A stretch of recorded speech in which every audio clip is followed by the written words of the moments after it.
she was a diva.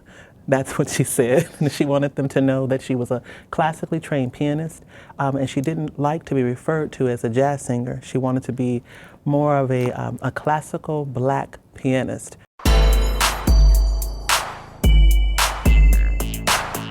Good evening and welcome to this edition of Black Nouveau. I'm Joanne Williams. This week, Ozara Ode joins us to celebrate the life of Nina Simone. Liddy Collins explains the health benefits of a good massage, and we'll discuss the importance of celebrating African American history. And speaking of African American history, few videos cover that subject as well as the one we are about to share with you. It was created to celebrate President Obama's first inauguration. The song was recorded by Balm in Gilead, a faith-based organization that works with health and disease prevention issues. The video has the lyrics to all 3 verses, as well as some unforgettable images.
We're joined now by Claiborne Benson III, Executive Director of the Wisconsin Black Historical Society and Museum. Welcome. Well, thank you. I'm honored to be here. Well, thank you for coming. The video we just saw was very moving, very well done. It was. Told almost the history of African Americans from the beginning up to now in just a few minutes. But why should we? But mostly contemporary stuff. Mostly contemporary stuff. Right. Why should we study African American history? What's the value to us and to people who are not African Americans? Especially African American kids need to know it, because during that period of enslavement, our ancestors migrated from location to location, looking for that promised land, looking for a new start, leaving behind them their roots and their families. And so not only in the 1860s and 70s, but even in contemporary times of the 1850s, the Great Migration, our families just dispersed. And so there's a need for us to be able to trace our own family history and to learn about historical people who made major contributions. If you know that history, you're not bound to make the same mistakes, but you can build on those progressive steps. When you talk to school children and you have kids come and visit your museum, all the time, how much do they know about African American history? Very little. And I think it's important that they do. But I really think that the key is learning about your own history and tying that to those historical moments that have taken place in your own sphere or your own environment. South Carolina, New York City, there's rich histories in those areas, but understand who your family is, your grandparents and great-grandparents, and then tie the historical pieces into that. What's the value of that? What's the value of knowing It your enriches, history? it empowers, it gives you strength. My grandson says, I got a great legacy to live. My grandfather started a museum, but he doesn't know that his grandfather started a barbershop and 3 or 4 barbershops. So they're bound to step on that next step in progress. They know the emphasis of getting a decent education so that they can not work for somebody else, but think and create their own business. When people come to the museum, what's the thing that strikes them first of all? What do they ask you about most? Well, the young people especially ask me, was there civil rights activities that took place in Milwaukee, Wisconsin? And what was the reason why African Americans migrated to Milwaukee, Wisconsin? I mean, obviously I tell them, but how does Milwaukee fit into the bigger picture of this nation? And it does all of that, and yet they don't know that. And the schools are not teaching it because they really feel that the R's are the reading, the writing, and math is the most important things. That the kids will learn that on their own, or the parents will share that with it. But parents are so tied up with making a living, working more than one job. Some parents don't even know where they're going to spend the night tonight. So what do we do in terms of teaching our kids about their history? And I think Europeans ought to know about African American history. I was expected to know the national anthem and American history, the Constitution. I'm expected to know American history, and thus African Americans and Europeans ought to know each other's history. Now, let me ask you this. There's this argument every year. Should we still have Black History Month, African American History Month? And I've just answered that. Yes, they should. Well, people say we don't need it anymore. Well, I think Europeans ought to know about African American history too, but if they choose not to, and they're certainly they should study their own history, because they do have a history. They have a very important, and the more they learn about their own selves, they'll learn how much in common we have in each other, that African Americans and Europeans struggle through difficult times as well, and there's similarities there. When you have white visitors to the museum, what do they ask you? The same thing. The same questions about civil rights, about Milwaukee's role? Milwaukee's history. They too don't know that history. Mm-hmm. So they ask the same thing. Well, you've just done a genealogy weekend, but what's coming up at the museum that people might want to participate in and find out more about? We have a series of African American history films that are coming up with speakers that will be there. And we have a Black History program on the 16th for families. That's in the afternoon, like 2 in the afternoon. Just look at our website, Wisconsin, WBHSM.org, or 372-7677. So we have a Black History program on the 16th, and we have a series of films that are taking place in the month of February. Okay. In one sentence, when do we stop studying Black history? We study ourselves in our entire life. Just keep it up, right? All the time. All You'll right. learn something different all the time. All right. Well, thank you, Claiborne, for coming and talking with us today. Learning more about African American history. We should all study it. We'll all learn something from it. We can all benefit. Thank you. Thanks for joining us. And by the way, we want to capture Milwaukee history with your help. We need you to suggest people for a new Black Nouveau segment, honoring our elders. We want to feature someone you know who is 70 years old or better and should be recognized for making a difference in our community. Could be a parent, a relative, a family friend. Send us a one-page letter explaining what that person has done and why he or she should be featured. Include at least 3 photographs of the person and at least one with you and the elder in the picture. Here's what we need: a short letter describing this person's life, his or her contributions to the community, and its importance to you. You should also include your name, address, phone number, and an email address, and your relationship to the nominee. Send it to Black Nouveau, 1036 North 8th Street, 4th floor, Milwaukee 53233. We'll call you if your nominee is selected. Miss Lydia, so what's going to happen is you're going to go ahead and get undressed down to your comfort level after I leave the room, and then you'll go ahead and get underneath the blanket and the sheet, and then lay face down for me. Then I'll knock before I enter. Does everything sound good? Sounds good. Alrighty. I look forward to this. This is Massage Envy Spa, a massage franchise that offers therapeutic massages and facials. What type of massage is this? This would be a Swedish. I would begin Swedish, and then I would slowly work into deep tissue, because right now your low back feels like a nice rock.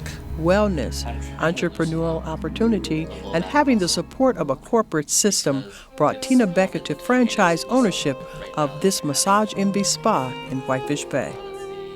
Massage is a touch modality, and so by touch we actually are able to help open the flow, improve circulation, and bring the nutrition to the muscles that's necessary to help with healing.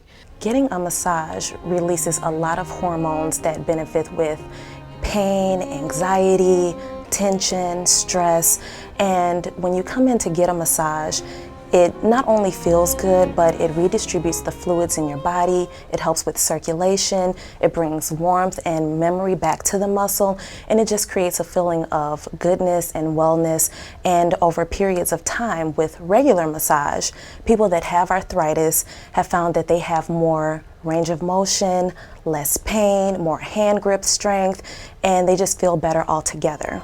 And that brings us to arthritis, which is the #1 cause of disability.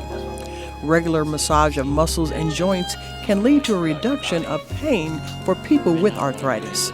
And as a way of giving back to the community and furthering the knowledge of massage, Massage Envy has partnered with the Arthritis Foundation.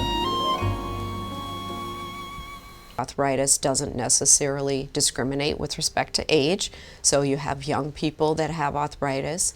You have arthritis that can come as a result of carrying a child, for example. It can cause onset arthritis. And so those are the kinds of things that massage can help, whether it be relaxation, whether it be stress from aches and pains of a particular trauma or daily activities. Many people have right now, from using computers, stress in particular areas of the body, and we can relieve that. Often what you find is that people believe that massages are either for pampering and not therapeutic, or people really believe that they can't afford to enjoy massages and realize the benefits. Is that normal for someone my age to come in and not know that my body is in need of a massage? Actually, yes, it's very normal.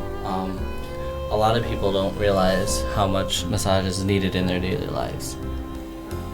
I have the Swedish massage, but other types are offered.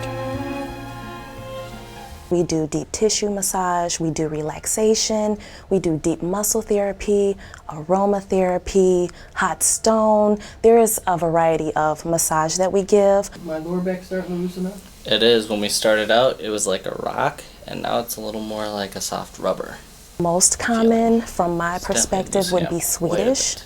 And then I would say deep tissue. A lot of people have come to get deep tissue massage. It really penetrates the muscle a little bit more, brings more blood and circulation back to the muscle, releases trigger points, or what people commonly know as knots. If you feel knots, that's what we call trigger points. Adhesions, which are stuck muscles and tendons in the different parts of the body. And a very common misconception that deep tissue therapy hurts. It does not.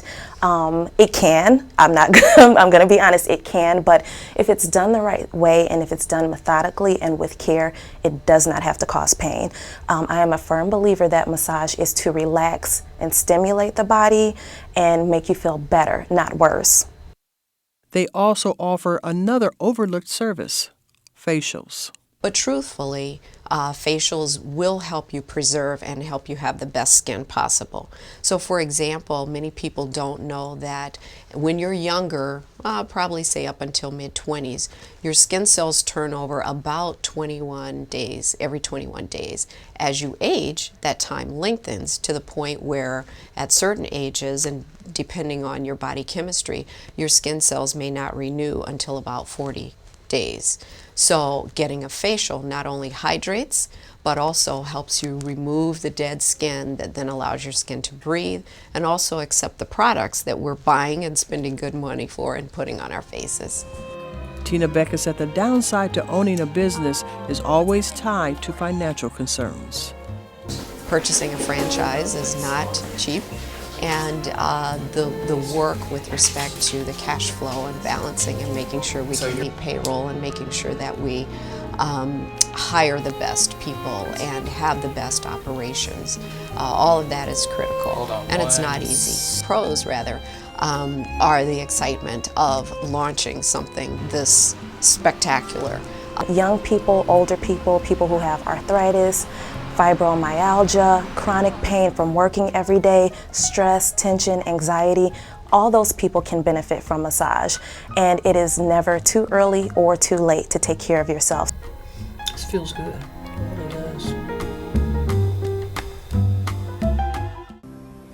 To be young, gifted, and black.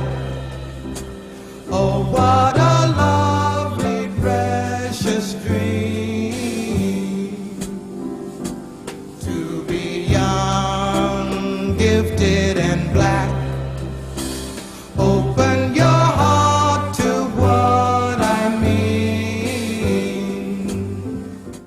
Her real name was Eunice Catherine Wayman, but she was better known as Nina Simone. Often called the High Priestess of Soul, she was a jazz singer, songwriter, and social activist. Milwaukeean Ozara Ode has written, produced, and performs in a one-woman tribute to Nina Simone. Bow, doom, doom, doom, bow, doom, doom, doom, bow, doom, doom, doom, bow. My skin is black, and my arms are long. My hair is woolly, and my back is strong. Strong enough to take the pain, inflicted again and again. What do they call me? My name is Aunt Sarah. Aunt Sarah. Bow, boom, doom, bum, bow, doom, doom, bum, bow, doom, doom, bum, bow. My skin is yellow, and my hair is long, between two worlds I do belong. My father was rich and white. He forced my mother late one night. What do they call me? My name is Sarafronia. Sarafronia. Bow, doom, doom, doom, bow, doom, doom, doom, bow, doom, doom, doom, bow. My skin is tan, and my hips are fine.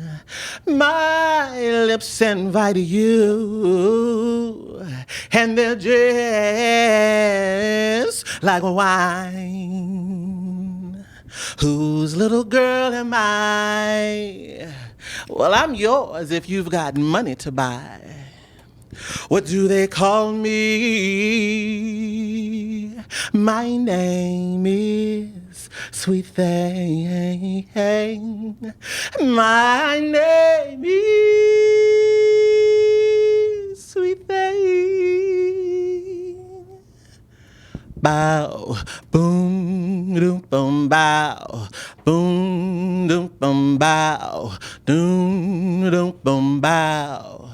And my skin is brown, and my manner is tough, and I'll kill the first mother I see. My life has been rough. I'm awfully bitter these days because my parents were slaves. And what do they call me? My name is Peaches.